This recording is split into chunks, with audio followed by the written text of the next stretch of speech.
شروع اللہ کا نام لے کر جو بڑا مہربان نہایت رحم والا ہے۔ کوہ طور کی قسم اور اس کتاب کی جو لکھی ہوئی ہے کشادہ ورق میں، اور آباد گھر کی اور اونچی چھت کی، اور جوش مارتے سمندر کی، کہ تمہارے پروردگار کا عذاب واقع ہو کر رہے گا اور اس کو کوئی روک نہیں سکے گا۔ جس دن آسمان لرزنے لگے کپ کپا کر اور پہاڑ سچ مچ اڑنے لگیں، تو اس دن جھٹلانے والوں کے لیے خرابی ہوگی جو بیکار باتوں میں پڑے کھیل رہے ہیں۔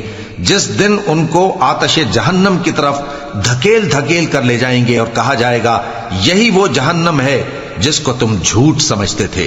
تو کیا یہ جادو ہے یا تم کو نظر ہی نہیں آتا؟ اس میں داخل ہو جاؤ اور صبر کرو یا نہ کرو، تمہارے لیے یکساں ہے۔ جو کام تم کیا کرتے تھے یہ انہی کا تم کو بدلہ مل رہا ہے۔ جو پرہیزگار ہیں وہ باغوں اور نعمتوں میں ہوں گے، جو کچھ ان کے پروردگار نے ان کو بخشا اس کی وجہ سے وہ خوشحال ہوں گے، اور ان کے پروردگار نے ان کو دوزخ کے عذاب سے بچا لیا۔ کہا جائے گا کہ اپنے اعمال کے صلے میں مزے سے کھاؤ اور پیو۔ تختوں پر جو برابر برابر بچھے ہوئے ہیں تکیے لگائے ہوئے ہوں گے، اور بڑی بڑی آنکھوں والی حوروں کو ہم ان کی بیویاں بنا دیں گے۔ اور جو لوگ ایمان لائے اور ان کی اولاد بھی راہ ایمان میں ان کے پیچھے چلی، ہم ان کی اولاد کو بھی ان کے درجے تک پہنچا دیں گے اور ان کے اعمال میں سے کچھ کم نہ کریں گے۔ ہر شخص اپنے اعمال میں پھنسا ہوا ہے، اور جس طرح کے میوے اور گوشت کو ان کا جی چاہے گا ہم ان کو عطا کریں گے۔ وہاں وہ جام شراب کی چھینا جھپٹی کریں گے جس کے پینے سے نہ کوئی لغو بات ہوگی اور نہ کوئی گناہ کا کام۔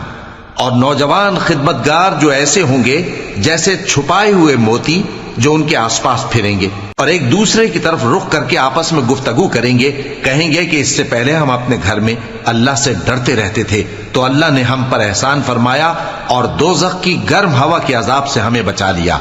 اس سے پہلے ہم اسے پکارا کرتے تھے، بے شک وہ احسان کرنے والا ہے، مہربان ہے۔ تو اے پیغمبر تم نصیحت کرتے رہو، تم اپنے پروردگار کے فضل سے نہ تو کاہن ہو اور نہ دیوانے۔ کیا کافر یہ کہتے ہیں کہ یہ شاعر ہے اور ہم اس کے لیے زمانے کی گردش کا انتظار کر رہے ہیں؟ کہہ دو کہ انتظار کیے جاؤ، میں بھی تمہارے ساتھ انتظار کرتا ہوں۔ کیا ان کی عقلیں ان کو یہی سکھاتی ہیں یا یہ لوگ ہیں ہی شریر؟ کیا کفار یہ کہتے ہیں کہ ان پیغمبر نے قرآن از خود بنا لیا ہے؟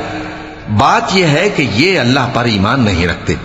اگر یہ سچے ہیں تو یہ بھی ایسا کلام بنا لائیں۔ کیا یہ کسی کے پیدا کیے بغیر ہی پیدا ہو گئے ہیں، یا یہ اپنے آپ کو خود پیدا کرنے والے ہیں، یا انہوں نے آسمانوں اور زمین کو پیدا کیا ہے؟ نہیں، بلکہ یہ یقین ہی نہیں رکھتے۔ کیا ان کے پاس تمہارے پروردگار کے خزانے ہیں یا یہ کہیں کے داروغہ ہیں، یا ان کے پاس کوئی سیڑھی ہے جس پر چڑھ کر آسمان سے باتیں سناتے ہیں؟ تو جو سن کر آتا ہے وہ کھلی سند لے کر آئے۔ کیا اللہ کی تو ہوں بیٹیاں اور تمہارے لیے بیٹے؟ اے پیغمبر کیا تم ان سے کوئی معاوضہ مانگتے ہو کہ ان پر تاوان کا بوجھ پڑ رہا ہے، یا ان کے پاس غیب کا علم ہے کہ یہ اسے لکھ لیتے ہیں؟ کیا یہ کوئی داؤں کرنا چاہتے ہیں؟ تو کافر تو خود داؤں میں آنے والے ہیں۔ کیا اللہ کے سوا ان کا کوئی اور معبود ہے؟ اللہ تو ان کے شریک بنانے سے پاک ہے۔ اور اگر یہ آسمان کا کوئی ٹکڑا گرتا ہوا دیکھیں تو کہیں کہ یہ ایک تہ بتہ بادل ہے، بس ان کو چھوڑ دو یہاں تک کہ یہ اس روز کا سامنا کر لیں جس میں یہ بے ہوش کر دیے جائیں گے، جس دن ان کا کوئی داؤں کچھ بھی کام نہ آئے گا اور نہ ان کو کہیں سے مدد ہی ملے گی۔ اور ظالموں کے لیے اس کے سوا اور بھی عذاب ہے، لیکن ان میں کے اکثر نہیں جانتے۔ اور تم اپنے پروردگار کے حکم کے انتظار میں صبر کیے رہو، تم تو ہماری آنکھوں کے سامنے ہو۔ اور جب اٹھا کرو تو اپنے پروردگار کی تعریف کے ساتھ تسبیح کیا کرو، اور رات کے بعض اوقات میں بھی اور ستاروں کے غروب ہونے کے بعد بھی اس کی تسبیح کیا کرو۔ صدق اللہ العظیم۔